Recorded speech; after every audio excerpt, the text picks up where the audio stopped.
역사 비하인드 6. 기생과 놀아나기 위하여 우량농지 훼손이 웬 말이냐.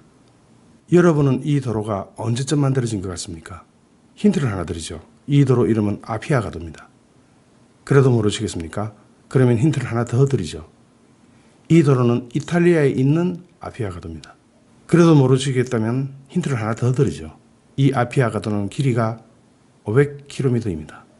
물론 다른 도로는 빼고 아피아가도만요. 모든 길은 로마로 통한다. 이 도로를 통하여 로마는 세계를 지배할 수 있었습니다. 이 그림을 한번 보시죠. 심지어는 이 아피아가도 위에 단상 궤도를 깔고 그것을 통하여 해군 전함을 옮기기도 했습니다. 아래 지도는 원나라의 도로와 역참제입니다. 몽골족은 칭기스칸 때부터 새로운 정복지가 생겨날 때마다 몇 킬로미터에 하나씩 역을 만들고 그 사이를 말들이 달리게 했습니다. 이는 칸의 명령, 보고사항들을 역에서 역으로 연결하여 신속하게 광활한 대지를 하나로 묶어주었습니다. 몽골 제국 당시 역삼의 숫자는 1919개 개소에 이르렀고 5만여 마리의 말과 노새, 9천여 마리의 소, 6천여 척의 배가 존재했습니다. 로마보다 훨씬 더 광대한 영토를 다스린 몽골은 이렇게 해서 세계를 지배할 수 있었습니다. 조선은 달랐습니다. 오랑캐의 진격 속도를 줄이기 위해서 일부러 고려시대 때 있던 도로도 방치했습니다. 나라의 도로는 모조리 유실되어 없어졌고 강에 있던 다리도 없애 강마다 나룻배와 나루터를 운용할 정도였습니다. 이런 나라의 도로가 제대로 뚫리기 시작한 것은 일제시대였습니다. 사람들은 이 도로를 새로 만들어진 도로라 하여 신작로라 불렀습니다. 비록 일제의 수탈을 위하여 만들어졌고 비포장 도로가 대부분이었지만 그래도 우마차나 버스 정도는 다닐 수 있었습니다. 우리나라에서도 5.16 군사혁명 때까지만 해도 전국에는 이런 도로가 대부분이었습니다. 1964년 12월 리버케 대통령의 초청으로 수도를 방문한 박정희 대통령은 수도 본에서 퀼런까지 아우토반을 달리면서 도로는 물론 주변을 유심히 살펴봤습니다. 직접 만지고 자세히 보기 위해서 여러 번 차에서 내렸습니다.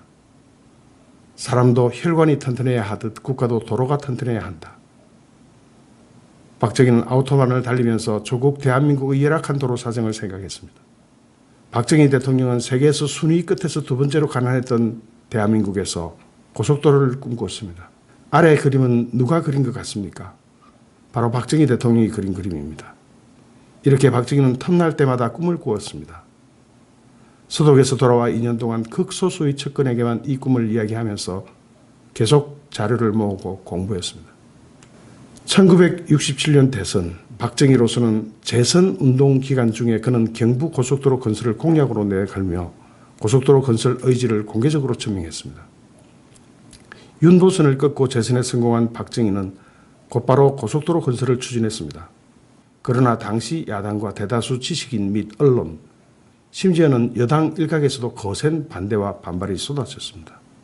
한국의 좌파 세력에게 지금도 큰 영향을 미치고 있는 변형윤 교수를 비롯한 서울대 상대 교수 전원은 경부고속도로 건설은 환경을 파괴하고 낭비적이며 대다수 국민이 아닌 극소수 부자들만을 위한 것이라며 조직적인 반대 운동을 전개했습니다.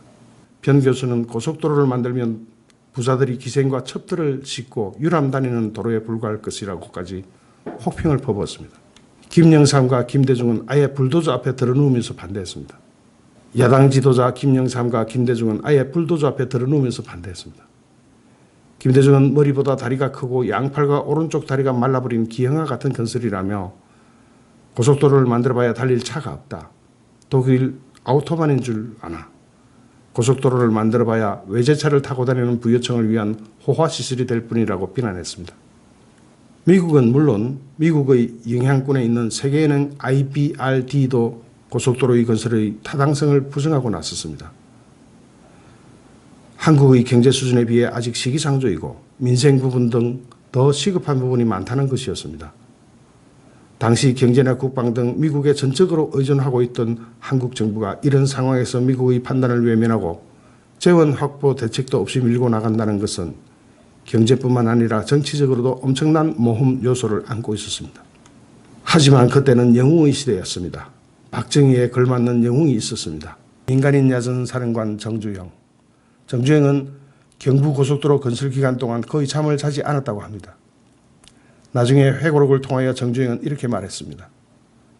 천문학적인 돈이 들어간 공사인데다 이 공사에 현대뿐만 아니라 국가 발전 여부도 달려있다고 생각하니 도저히 잠이 오지 않았다. 나는 서울에서 부산에 이르는 방대한 공사 현장을 모두 방문하기 위해 거의 매일 지프차로 이동하면서 차 안에서 잠깐씩 잠을 잤다. 낮 시간에는 공사 현장에서 직원들을 독려하고 밤 시간에는 차로 다른 현장으로 이동하면서 공사의 큰 그림을 설계하고 계획하는 일의 연속이었다. 어떤 때는 너무 피곤한 나머지 낮에 지프차에서 잠깐 잠을 자면서 지프차는 계속 공사 현장을 빙빙 돌게 했다. 직원들이 내 지프차만 보면 내가 왔음을 알고 더 열심히 일했기 때문이다. 현장에서는 그를 노가다 대장 또는 강철사내라 불렀다. 터널 굴착 시 수맥을 잘못 건드리면 폭발적인 강력한 힘으로 한꺼번에 토사가 섞인 이수가 분출되어 사람이 매몰되는 사고가 발생할 위험이 따르게 됩니다. 이럴 때 인부가 머뭇거리면 정 회장은 직접 차관기를 뺏어들고 앞장섰습니다. 당시 김대중과 김영삼은 정고속도로를 건설해야겠다고 해도 왕복 8차선은 절대 안 된다. 뭐하러 그렇게 넓게 짓는가 라고 비판했다. 이에 대해 박정희는 내가 야당 반대 때문에 양보하지만 미래에는 반드시 도로가 부족할 것이다. 그러니 왕복 4차선으로 하더라도 반드시 경부고속도로 양옆으로 50m씩 남겨두라. 그리고 거기에 건물 신축을 금지하라. 미래에는 반드시 더 확장해야 될 것이다 라고 지시했습니다. 참으로 미래를 보는 해안을 가진 지도자였습니다. 만약 그때 그렇게 고속도로 부지를 미리 확보해두지 않았더라면 지금쯤 엄청난 토지 보상비로 고속도로 차선 확장은 아예 불가능할 것입니다. 경부고속도로는 429억 원이 투입돼 1970년 7월 7일까지 2년 5개월 만에 완공됐습니다. 연인은 892만 8천 명과 165만 대의 장비, 16개의 건설업체와 3개 건설 공병단이 참여한 대형 사업이었습니다. 경부고속도로 금강휴게소 인근에는 공사 과정에서 아까운 목숨을 잃은 77명의 순직자를 기리는 위령탑이 서 있습니다. 경부고속도로 완공으로 비포장길을 돌아 15시간 이상 걸렸던 서울에서 부산까지의 이동시간은 4시간 반으로 단축됐습니다. 이것은 전국이 1일 생활권으로 들어오는 계기가 되었고 막대한 물류비 절감과 유통혁명을 가져왔습니다. 1973년에 기아 픽업, 1974년 기아 브리사 세단, 1976년 1월부터 현대자동차에서 포니가 시판되기 시작했습니다. 포니는 같은 해 대한민국 승용차 시장에서 폭발적인 인기를 끌어 1976년에만 1726대가 판매되어 무려 43.5%의 시장 점유율을 보였습니다. 부자가 외제차에 기생을 태우고 유람이나 다닐 것이라던 경부고속도로에 국산 자동차가 달리게 된 것입니다. 박정희 대통령의 미래를 내다보는 눈이 당시 고속도로 건설을 반대했던 야당 지도자들과는 완전히 달랐던 것입니다. 지금이야 고속도로 없는 대한민국을 감히 생각이나 할 수 있겠습니까? 그러나 이 고속도로가 불가능의 시대에 만들어졌다는 것을 아는 사람은 얼마나 되겠습니까? 그리고 그것이 정치 생명까지 걸어야 했던 엄청난 역사였음을 아는 사람은 얼마나 되겠습니까? 그 불가능의 시대에 이것을 꿈꾸었던 영웅들이 있었으면 누가 알겠습니까? 손으로 그린 이 엄청난 그림을 다시 보면 왠지 코끝이 아려오면서 눈앞이 흐려지는 것은 나만의 감상일까요? 역사 비하인드 5. 다시 보는 육사 교장의 편지. 개혁과 신진의 주체 젊은이들에게. 우리 대한민국의 장래를 짊어질 개혁과 신진의 주체 젊은이들이여, 여러분들은 5, 60대가 겪은 아픔을 얼마나 알고 있는가? 그대들은 조국을 위하여 과연 얼마만큼 땀과 눈물을 흘렸는가? 지금 여러분들이 누리는 풍요로움 뒤에는 지난달 5, 60대들의 피와 땀과 눈물이 있었다는 것을 결코 잊어서는 안 된다. 5.16 혁명 직후 미국은 혁명 세력을 인정하지 않았다. 만약 그들을 인정한다면 아시아 또는 다른 나라에서도 똑같은 상황이 발생할 것이라는 우려에서였다. 그때 미국은 주던 원조도 중단했다. 당시 미국 대통령은 존 F. 케네디, 박정희 소장은 케네디를 만나기 위해 태평양을 건너 백악관을 찾았지만 케네디는 끝내 박정희를 만나주지 않았다. 박정희 소장과 수행원들은 서러워서 한없는 눈물을 흘렸었다. 가난한 한국에 돈을 빌려줄 나라는 지구상 어디에도 없었다. 지푸라기라도 잡고 싶은 마음에 우리와 같이 분단된 공산국 동독과 대치한 서독의 돈을 빌리려 대사를 파견해서 미국의 방해를 무릅쓰고 1억 4천만 마르크를 빌리는 데 성공했다. 당시 우리는 서독이 필요로 한 간호사와 광부를 보내주고 그들의 봉급을 담보로 잡혔다. 고졸 출신 파독 광부 500명을 모집하는데 4만 6천이 몰렸다. 그들 중에는 정규대학을 나온 학사 출신도 수두룩했다. 면접을 볼 때 손이 고와서 떨어질까 봐 까만 연탄에 손을 비비며 거친 손을 만들어 면접에 합격했다. 서독 항공기가 그들을 태우기 위해 온 김포공항에는 간호사와 광부들의 가족, 친척들이 흘리는 눈물로 바다가 되어 있었다. 낯선 땅 서독에 도착한 간호사들은 시골 병원에 뿔뿔이 흩어졌다.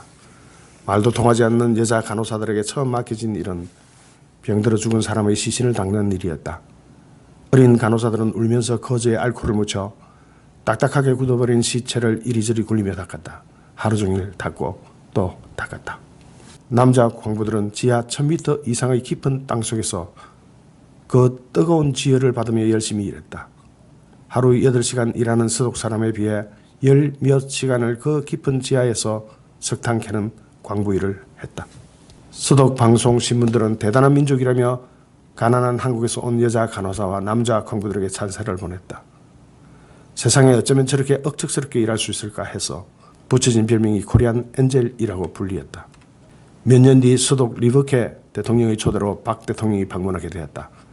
그때 우리에게 대통령 정용기는 상상도 할 수 없어 미국의 노스웨스트 항공사와 전세기 계약을 체결했지만 쿠데타군에게 비행기를 빌려줄 수 없다는 미국 정부의 압력 때문에 그 계약은 일방적으로 취소되었다. 그러나 서독 정부는 친절하게도 국빈용 항공기를 우리나라에 보내주었다. 어렵게 서독에 도착한 박 대통령 일행을 거리에서 시민들이 플랜카드를 들고 뜨겁게 환영해 주었다. 코리안 간호사 만세, 코리안 광부 만세, 코리안 엔젤 만세. 영어를 할 줄 모르는 박 대통령은 창밖을 보며 감격에 겨워 땡큐, 땡큐만을 반복해서 외쳤다. 서독에 도착한 박 대통령 일행은 리버케 대통령과 함께 광부들을 위로 격려하기 위해 탄광에 갔다. 고국의 대통령이 온다는 사실에 그들은 500여 명이 들어갈 수 있는 강당에 모여들었다. 박 대통령과 리버케 대통령이 수행원들과 함께 강당에 들어섰을 때 작업복 입은 광부들의 얼굴은 시커멓게 걸려 있었다. 대통령의 연설이 있기에 앞서 우리나라 애국가가 흘러나왔을 때 이들은 목이 메어 애국가를 제대로 부를 수조차 없었다. 대통령이 연설을 했다. 단지 나라가 가난하다는 이유로 2억 마리 타국에 와서 땅속 1000m도 더 되는 곳에서 얼굴이 시커멓게 걸려가며 힘든 일을 하고 있는 제 나라 광부들을 보니 목이 메어 말이 잘 나오지 않았다. 우리 열심히 일합시다. 후손들을 위해서 열심히 일합시다. 열심히 합시다. 눈물에 잠긴 목소리로 박 대통령은 계속 일하자는 이 말을 반복했다. 가난한 나라 사람이기 때문에 2억 마리 타국 땅 수천 미터 지하에 내려가 힘들게 고생하는 남자 광부들과 굳어버린 이방인의 시체를 닦으며 힘든 병원 일을 하고 있는 어린 여자 간호사들, 그리고 고국에서 배 곪고 있는 가난한 내 나라 국민들이 생각나서 더 이상 참지 못해 대통령은 눈물을 흘렸다. 대통령이란 귀한 신분도 잊은 채 소리내어 눈물을 흘리자 함께 자리에 있던 광부와 간호사 모두 울면서 영부인 유경수 여사 앞으로 몰려나갔다. 어머니 어머니 하며 유경사의 옷을 잡고 울고 그분의 옷이 찢어질 정도로 잡고 늘어졌다. 유교사도 함께 울면서 내 자식같이 한 명 한 명 껴안아주며 조금만 참으세요라고 위로하고 있었다. 광부들은 리버케 대통령 앞에 큰절을 하며 울면서 고맙습니다. 고맙습니다. 한국을 도와주세요. 우리 대통령님을 도와주세요. 우리 모두 열심히 일하겠습니다. 무슨 일이든 하겠습니다. 를 수없이 반복했다. 연설이 끝나고 강당에서 나오자 미처 그곳에 들어가지 못한 여러 광부들이 떠나는 박 대통령과 유경수 여사를 붙잡고 우리를 두고 어디 가세요? 고향에 가고 싶어요. 부모님이 보고 싶어요. 하며 떠나는 박 대통령과 유경수 여사를 놓아줄 줄 몰랐다. 호텔로 돌아가는 차에 올라탄 박 대통령은 계속 눈물을 흘렸다. 옆에 앉은 리버케 대통령은 손수건을 직접 쥐어주며 우리가 도와주겠습니다. 서독 국민들이 도와주겠습니다. 라고 힘줘 말했다. 서독 국회에서 연설하는 자리에서 박 대통령은 돈 좀 빌려주세요. 한국에 돈 좀 빌려주세요. 여러분들의 나라처럼 한국은 공산주의와 싸우고 있습니다. 한국이 공산주의자들과 대결하여 이기려면 분명 경제를 일으켜야 합니다. 그 돈은 꼭 갚겠습니다. 저는 거짓말을 할 줄 모릅니다. 우리 대한민국 국민들은 절대로 거짓말을 하지 않습니다. 공산주의자들을 이길 수 있도록 돈 좀 빌려주세요를 반복해서 말했다. 당시 한국은 자원도 돈도 없는 세계에서 가장 못 사는 나라였다. 유엔에 등록된 나라 수는 120여 개국, 당시 필리핀 국민소득 170불, 태국 220불 등 이때 한국은 76불이었다. 우리 밑에는 달랑 인도만 있었다. 세계 120개 나라 중에 인도 다음으로 못 사는 나라가 바로 한국이었다. 1964년 국민소득 100달러, 이 100달러를 위해 단군 할아버지부터 무려 4600년이라는 긴 세월이 걸렸다. 이후 그대들이 말하는 이른바 우리 보수 수구 세력들은 머리카락을 잘라 가발을 만들어 외국에 내다 팔았다. 동네마다 엿장수를 동원하여 머리카락 파세요 파세요 하며 길게 나들인 아낙네들이 머리카락을 모았다. 시골에 나이 드신 분들은 서울 간 아들놈 학비 보태주려 머리카락을 잘랐고 먹고 살 쌀을 사기 위해 머리카락을 잘랐다. 그래서 한국의 가발 산업은 발전하게 되었던 것이다. 또한 싸구려 플라스틱으로 예쁜 꽃을 만들어 외국에 팔았다. 곰 인형을 만들어 외국에 팔았다. 전국에 쥐잡기 운동을 벌였다. 쥐털로 일명 코리안 밍크를 만들어 외국에 팔았다. 돈 되는 것은 무엇이든지 다 만들어 외국에 팔았다. 이렇게 저렇게 해서 1965년 수출 1억 달러를 달성했다. 세계가 놀랐다. 저 거지들이 1억 달러 수출을 해? 하며 한강의 기적이라고 전 세계가 경이적인 눈빛으로 우리를 바라보았다. 조국 근대화의 저만은 서독에 파견된 간호사들과 광부들이었다. 여기에 월남전 파병은 우리 경제 회생의 기폭제가 되었다. 참전 용사들이 전후수당 일부로 경부 고속도로가 건설되었고 이를 바탕으로 우리 한반도에 동맥이 힘차게 흐르기 시작했다. 우리가 올림픽을 개최하고 월드컵을 개최하고 세계가 우리 한국을 무시하지 못하도록 국력을 키울 수 있었던 것은 그대들이 수구 보수 세력으로 표명하는 그때 그 광부와 간호사들 월남전 세대가 있었기 때문이다. 그대들이 명심할 것은 그때 이방인의 시선을 닦던 간호사와 수천 미터 지하 탄광에서 땀 흘리며 일한 우리의 광부, 목숨을 담보로 이국 전선에서 피를 흘리던 우리 국군 장병, 장렬하는 사막의 중동 건설 현장에서 일한 50대가 흘린 피의 땀과 눈물이 있었기에 그대들 젊은 세대들이 오늘의 풍요를 누릴 수 있다는 사실을 결코 잊어서는 안 된다. 반전과 평화대모를 외치며 거리로 몰려나와 교통 질서를 마비시키는 그대들이 과연 아버지와 할아버지 세대를 수구 세력으로 폄훼할 자격이 있는가? 그들이 그때 땀 흘리며 일한 오늘의 50, 60대들을 보수 수국 세력으로 폄훼하기에 앞서 오늘의 현실을 직시하라. 국가 경영을 세계화 미래라는 큰 틀 전체로 볼 줄 아는 해안을 지니야 하지 않겠는가? 보다 나은 내일의 삶을 위해 오늘의 고통을 즐겨 참고 견뎌 국민소득 4만 불대의 고지를 달성할 때까지 우리 신구 세대는 한 덩어리가 되어야 한다. 이제 갈라져 반목하고 갈등하기에는 갈 길이 너무 멀다. 이제 우리 모두 한 번쯤 자신을 돌아보며 같은 뿔에서 난 상생의 관계임을 확인하고 다시 한번 뭉쳐보자. 우리 모두 선배들, 원로들, 지도자를 존경하고 따르며 우리 모두 후배들을 격려하고 베풀고 이해해주면서 함께 가보자. 우리 대한민국의 앞날에 더욱 밝은 빛이 비추어지리니. 에필로그. 이 육사교장의 편지로 알려진 글은 김충배 육사교장님께서 쓰신 글로 이 시기에 젊은이들에게 한 번쯤 들려주고 싶은 이야기입니다. 그리고 최근 2019년 4월 25일 김정은이 러시아를 방문했습니다. 러시아에는 벌목공을 비롯하여 악조건 속에서 일하는 북한 노동자들이 많습니다. 러시아에서는 당연히 김정은이 북한 벌목공을 비롯한 파러 근로자들을 만나 그들의 노고를 격려할 것이라는 예상이 나왔습니다. 그러나 김정은은 2박 3일간의 일정 동안 그들을 외면했습니다. 베트남, 싱가포르 등 김정은이 다른 나라를 방문했을 때도 마찬가지였습니다. 전문가들은 그 이유가 김정은의 안전 때문이라고 했습니다. 그들 중 누가 김정은에게 테러를 가할지도 모른다는 위기감 때문이었다고 했습니다. 앞으로도 영원히 김정은이 파러 근무자들을 만난다든지 그런 일은 없을 것이라고들 합니다. 그리고 북한을 탈출한 어떤 탈북민은 말합니다. 김정은에게 그들은 그저 김정은의 기범조를 비롯한 북한 상류층의 벤츠와 위스키를 위한 외화벌이용 소모품일 뿐이라고. 박정희 대통령과 유경수 여사처럼 파독, 광부, 간호사들과 함께 울면서 조국의 미래와 번영을 위해 통곡할 그런 지도자 개념은 아예 없다고. 역사 비하인드 네 번째입니다. 우리가 잘 모르는 이야기 4편. 민주당의 뿌리, 친일과 변절의 이중성. 2018년 9월 17일 더불어민주당은 국회에서 창당 63주년 기념식을 개최했습니다. 이 자리에서 이해찬 대표는 1955년 그 어려운 시절에 민주당을 창당해서 63년 동안 달려왔다고 말했습니다. 1945년 9월 16일에 정식으로 한국민주당은 창당대회를 열었습니다. 이때는 대부분 한민당이라고 불렀습니다. 당시 한민당 발기인중의 한 사람이 장덕수였는데 한민당의 발기문 및 성명서를 기초 작성한 사람입니다. 이 장덕수 역시 대표적인 변절 친일파입니다. 한민당은 미 군정과 지속적으로 교류하고 결탁했습니다. 좌익의 득세를 걱정하던 미 군정은 한민당을 환대했습니다. 이때 한민당 인사들은 미 군정의 고문관, 행정관리 등으로 대거 임용되었습니다. 한민당의 최대 계파는 김성수, 장덕수, 송진우 등 동아일보 계열이었습니다. 그러나 이들 중 대부분은 친일 경력이 있었습니다. 그나마 독립운동 경력이 있어도 1910년, 1920년대에 집중되었으며 1930년대 후반부부터는 대부분 변절하여 각종 친일 행위에 협력한 이들이 많았습니다.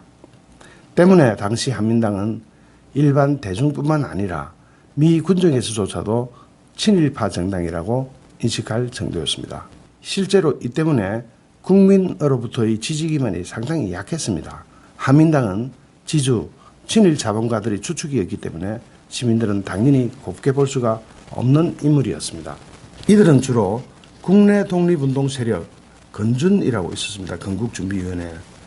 건준과는 대립되는 관계에 놓여 있었기 때문에 해외에 있었던 독립운동 세력을 끌어들일 수밖에 없었습니다. 그래서 중국 중경, 중칭이라 그러죠.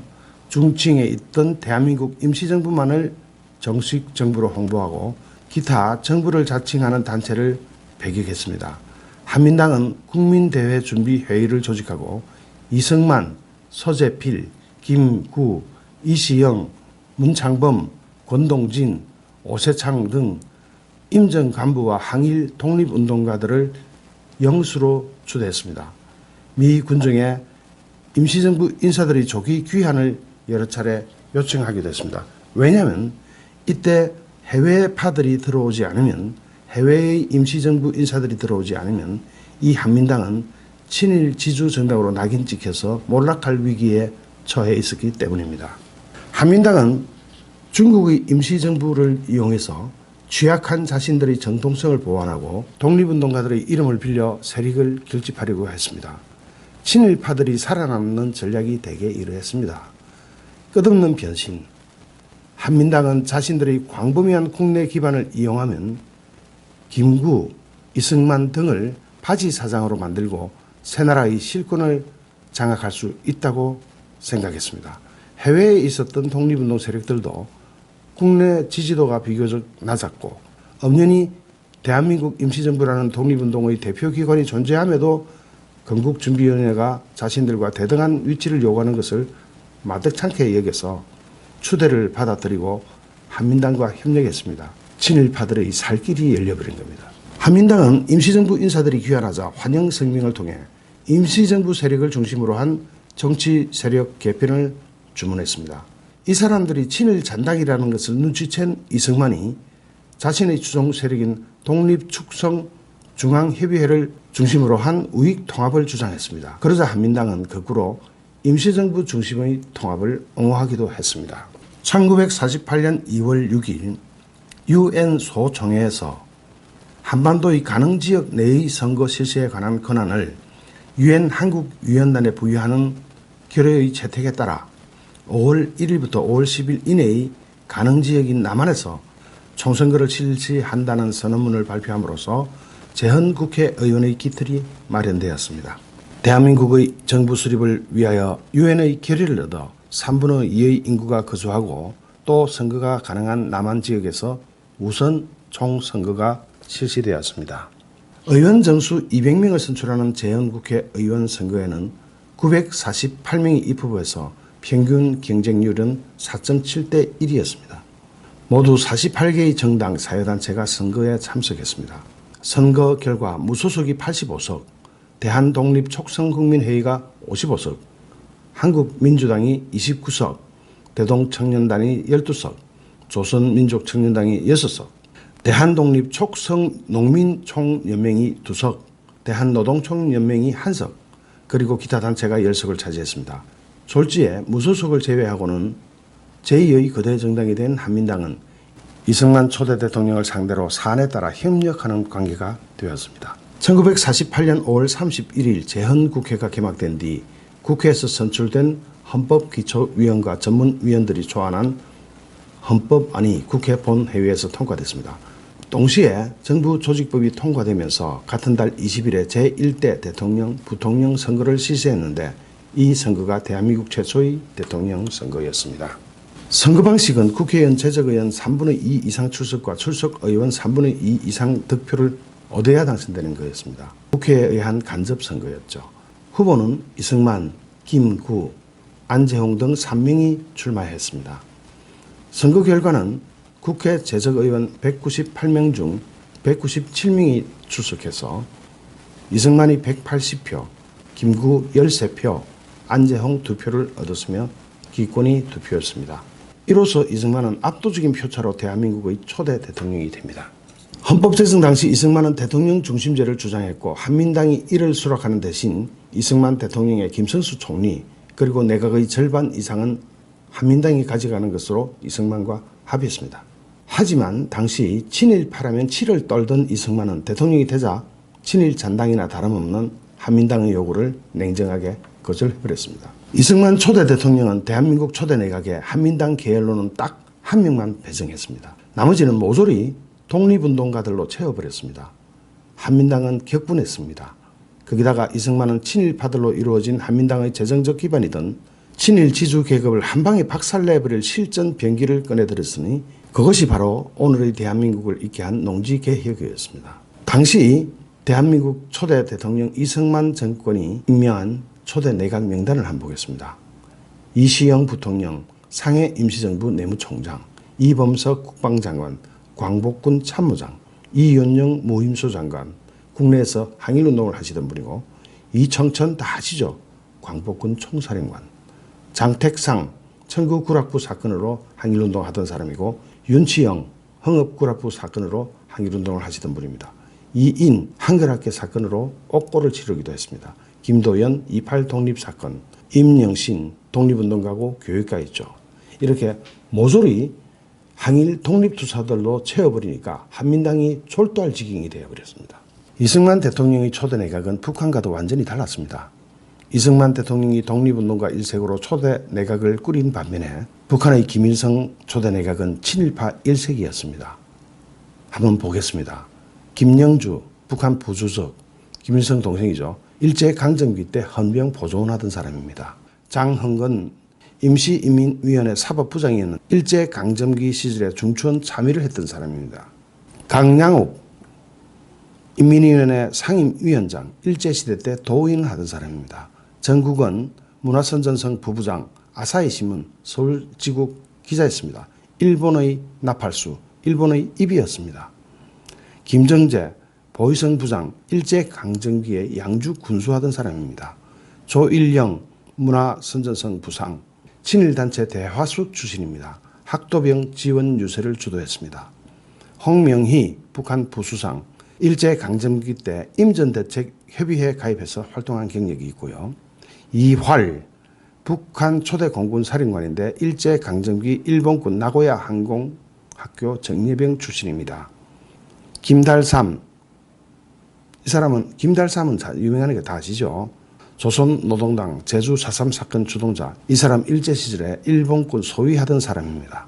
박팔량 북한 노동신문 창당 발기인 일제 만선일보 편집부장하던 일본의 나팔수였습니다. 이승엽 나누당 서열 2위죠. 일제강점기 때 식량 수탈기관인 식량영단 이사를 하던 사람입니다. 이런 식으로 김일성의 북한 초대 내각은 모조리 친일파였습니다.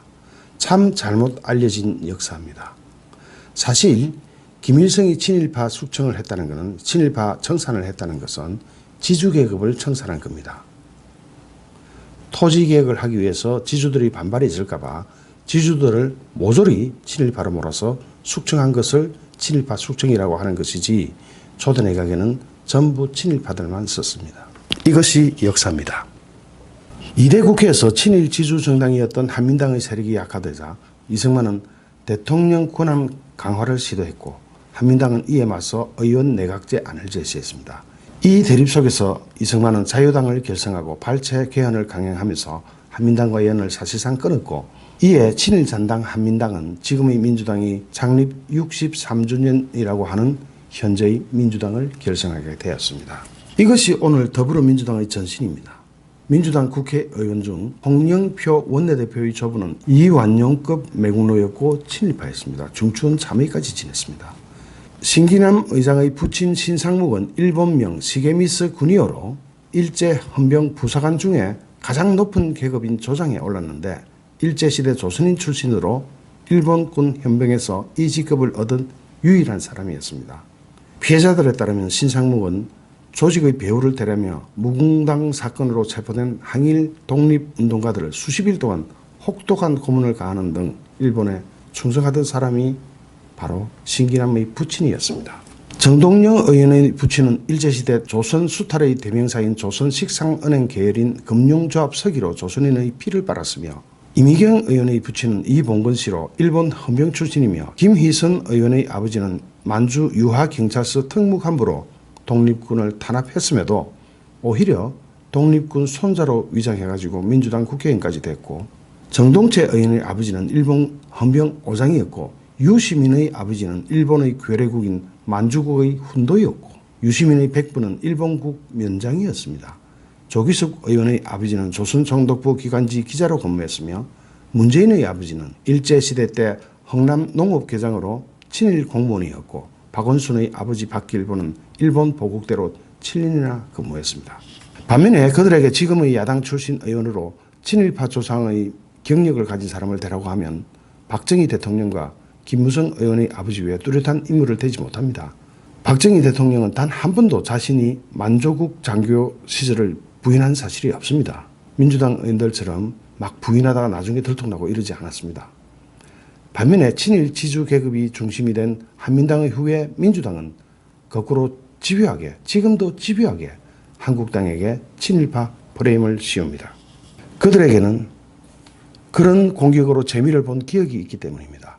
해방이 되자 민주당의 전신인 눈치 빠른 친일 지주 정당인 한민당 인사들은 미 군정의 고문관, 행정관리로 대거 들어갔고, 이 기회를 이용해서 그들은 거꾸로 대표적인 반일 인사인 여운형, 안재홍 등을 한인들에게 잘 알려진 친일파라고 거짓 프레임을 뒤집어 씌워버렸고, 1945년 10월 12일 미 군정장관 아치볼드 아놀드가 인공을 사기꾼에 의한 괴뢰극이라고 비난하자 한민당은 자신들의 성과라며 자찬했던 기록이 남아있습니다.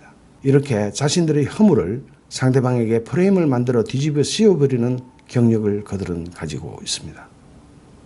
역사는 돌고 도는 것일까요?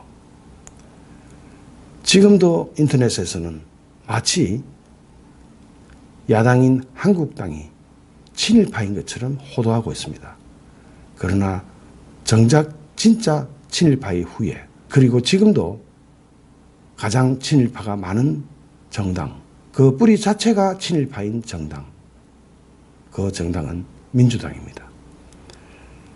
좋아요, 구독하기, 공유하기는 저에게 엄청난 힘이 됩니다. 감사합니다.